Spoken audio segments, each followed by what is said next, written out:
Let Honorable Zaake speak. Thank you, Madam Speaker, for the opportunity. Madam Speaker,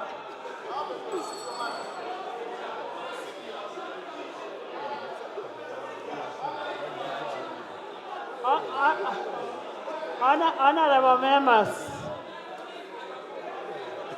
Honorable members. Honorable members. Honorable members. If I am saying let Honorable Zaake speak first, you don't have to shout. You're going to force me to evoke Rule 89.1. Tebandeke, you don't have to shout at anybody. If Zaake has an issue, let it be handled. yes, our safety, and particularly my life. Being a victim of gun violence in this country, Madam Speaker, I've seen one of the security operatives inside this house, the one who is behind where you seated, Madam Speaker.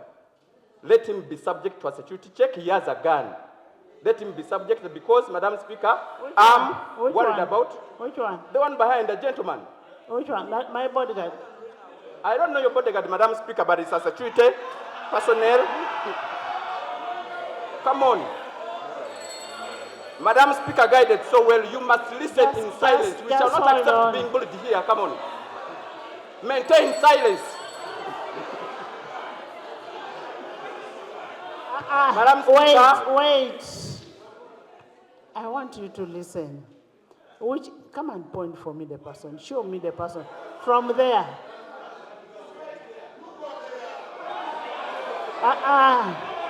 Listen. I know the rules. Why did you send me there? Listen. Honorable Zaake. Listen to me. Honorable Zaake. There's a gun in the house. Madam Speaker, I beg, let the security official be subject to a check if he does not have a gun. First wait. Be calm. This is the sergeant at arms. This is the sergeant at arms. Sergeant at arms, can you check? Check.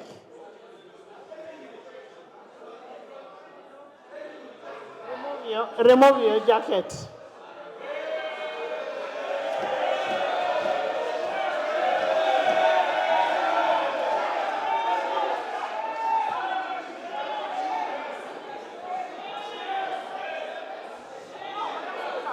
No, let him be checked. Remove your jacket.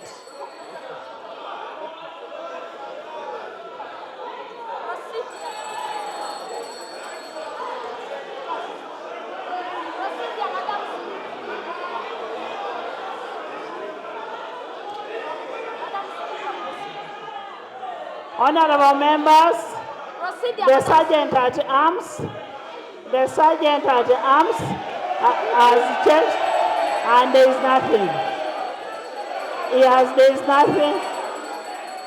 Can you sit? Can you sit? Can you sit? Can you sit? Honorable members.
Right, Honourable Speaker, I want to request you.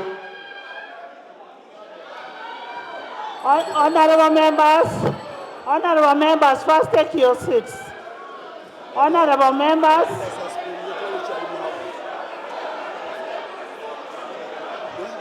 honourable members, honourable members, honourable members, honourable members.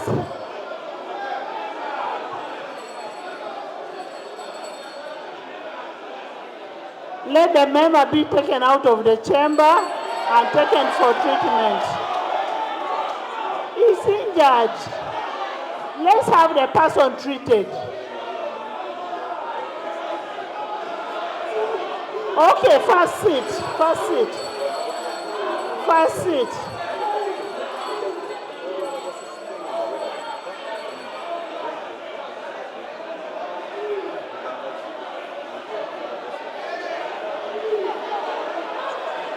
Honourable members, we suspend the House for 30 minutes.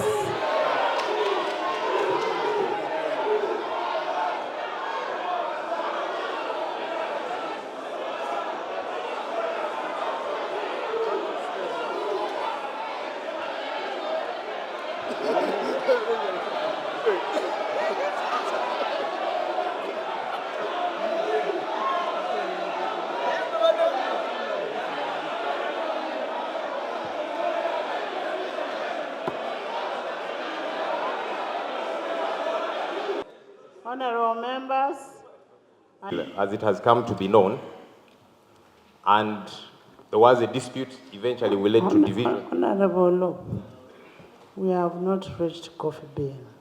We are handling, you will raise that when we are on coffee bill. Let's handle the road fund, UNRWA. We handle the rest, then we go to the coffee. Speaker. When it reaches coffee, whoever has a conflict of interest must declare. Thank you for your guidance, Right Honourable Speaker. The reason I'm raising this matter now is because it will help us procedurally, because you're going to guide. It will help us procedurally with all the business we are going to handle in this House. Right Honourable Speaker, the order paper that I have looked at has got a couple of issues. And one of those is the coffee bill. And again, like I'm saying, let me raise the matter. You're going to rule, Right Honourable Speaker. So as I was saying, Rule 94 of our Rules of Procedure provides for declaration of interest. What we saw, Right Honourable Speaker, on the national broadcaster and elsewhere were remarks made by yourself, Right Honourable Speaker, showing that you seemed to have a particular interest in the coffee bill. You were exchanging words with, having a chat with the government chief whip, and you asked him if he does have the numbers. Right Honourable Speaker, that was to show that you had interest in this matter. I am on procedure. Right Honourable Speaker. There's an order. Madam Speaker, our rules, and he's a lawyer, procedure takes precedence, the point of order. Okay. So let me raise my point of procedure, which you're going to rule on. The Honourable Fox Odoi is a lawyer in town. I want to believe he has taken time to read the rules. Can you bring your procedure matter? And that's what I was raising before I was rudely interrupted by a fellow lawyer who I expect to know the rules and to even guide other members. Honourable Speaker, the matter of conflict of interest is a very critical one. As far as I am concerned, based on that your conduct, Right Honourable Speaker, I think you have an interest in this matter, and maybe you should have declared that interest and perhaps even recused yourself, excused yourself from that matter, Right Honourable Speaker. The second and final issue that I'm raising is from our Constitution. Article 21 of our Constitution talks about equality and freedom from discrimination. And I want to quote 21:2. Without prejudice to clause 1 of this article, a person shall not be discriminated against on the ground of sex, race, color, ethnic origin, tribe, birth, creed or religion, social or economic standing, political opinion or disability. Right Honourable Speaker, we did see you make remarks that seemed to prejudice a particular tribe. What we saw you say was, let's make sure these Baganda don't get the numbers. As we have said, this is not a matter of Buganda. Coffee has grown in different parts of the country. So I was very disappointed to see my leader, my speaker, make those remarks as if this is a battle against Buganda. And maybe government needs to clarify in bringing this bill, are you targeting Buganda and Baganda? I don't know. So, Right Honourable Speaker, I brought your attention to our laws, the Constitution, our rules of procedure regarding conflict of interest, which would see you decently recuse and excuse yourself from presiding over this matter, but also the tribal sentiments, Right Honourable Speaker, that we did hear you make, that have got to be addressed by yourself, perhaps beginning with an apology, and then we see how we take things from there.